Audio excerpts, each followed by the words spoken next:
Welcome back to our journey through the Scriptures. Today we're diving into the Gospel of Luke, chapter 1, starting from verse 5. This is where the New Testament story really kicks off, setting the stage for the incredible events to come.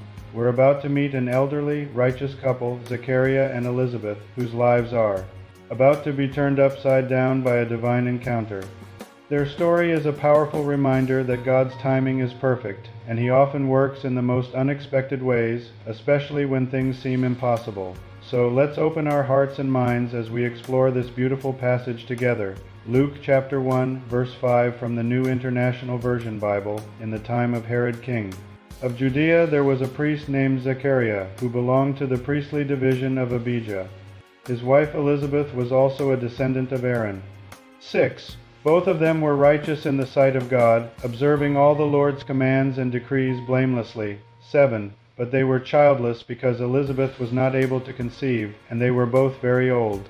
8. Once when Zechariah's division was on duty and he was serving as priest before God. 9. He was chosen by lot, according to the custom of the priesthood, to go into the temple of the Lord and burn incense. 10. And when the time for the burning of incense came, all the assembled worshippers were praying outside. 11. Then an angel of the Lord appeared to him, standing at the right side of the altar of incense. 12. When Zechariah saw him, he was startled and was gripped with fear. 13. But the angel said to him, "Do not be afraid, Zechariah. Your prayer has been heard. Your wife Elizabeth will bear you a son, and you are to call him John. 14. He will be a joy and delight to you, and many will rejoice because of his birth. 15. For he will be great in the sight of the Lord. He is never to take wine or other fermented drink, and he will be filled with the Holy Spirit even before he is born. 16. He will bring back many of the people of Israel to the Lord, their God. 17. And he will go on before the Lord in the spirit and power of Elijah, to turn the hearts of the parents to their children and the disobedient to the wisdom of the righteous, to make ready a people prepared for the Lord." 18. Zechariah asked the angel, "How can I be sure of this? I am an old man, and my wife is well along in years." 19. The angel said to him, "I am Gabriel. I stand in the presence of God, and I have been sent to speak to you and to tell you this good news." 20. And now you will be silent and not able to speak until the day this happens, because you did not believe my words, which will come true at their appointed time. 21. Meanwhile, the people were waiting for Zechariah and wondering why he stayed so long in the temple. 22. When he came out, he could not speak to them. They realized he had seen a vision in the temple, for he kept making signs to them, but remained unable to speak. 23. When his time of service was completed, he returned home. 24. After this, his wife Elizabeth became pregnant and for 5 months remained in seclusion. 25. "The Lord has done this for me," she said. "In these days he has shown his favor and taken away my disgrace among the people." What an incredible story to kick off the narrative of the New Testament. Let's break down what we've just read. First, we meet Zechariah and Elizabeth. The text makes it very clear they were righteous, blameless, and from a priestly lineage. They did everything right according to the law. Yet they carried a heavy burden, childlessness.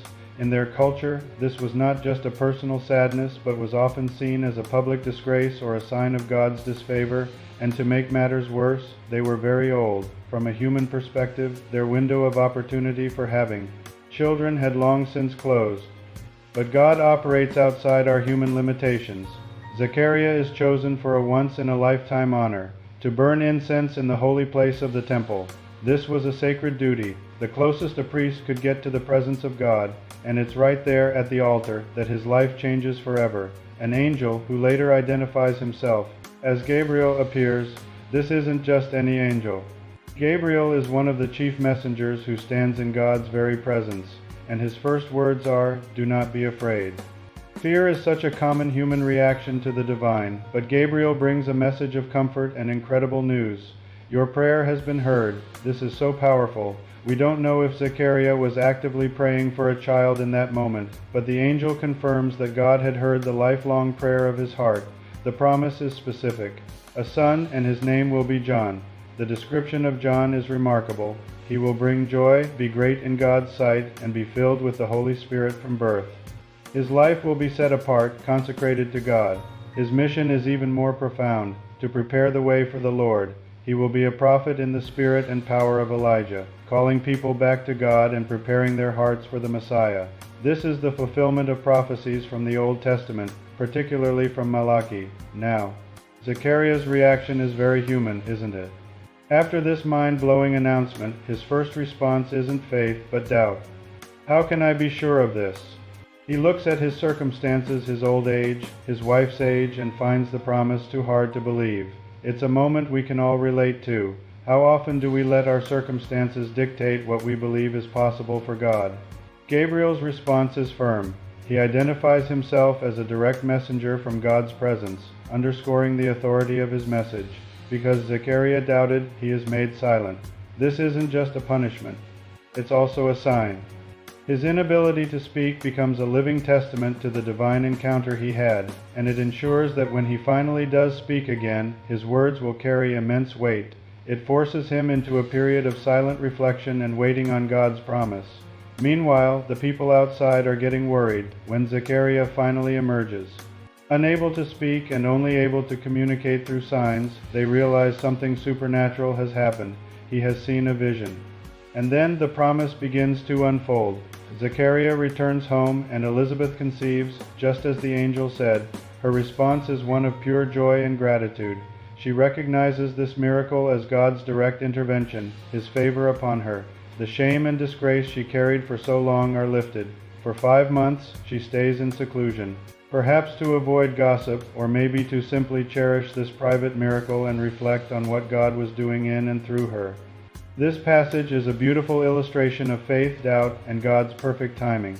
It teaches us that God hears our deepest prayers, even those we've long given up on. It shows that He can work miracles in situations that seem utterly impossible to us, and it reminds us that even when we doubt, God's plan will still be fulfilled at its appointed time. Zechariah's silence and Elizabeth's seclusion were periods of waiting, but they were also periods of preparation for the incredible purpose God had for their son, John. Thank you so much for joining me today to explore this wonderful passage. I hope it encouraged you. If you enjoyed this, please like, share, and subscribe for more deep dives into the Scriptures. Search for Jesus at Harold Zwaney for the complete library of my Bible study videos. Thank you and God bless. See you in the next video.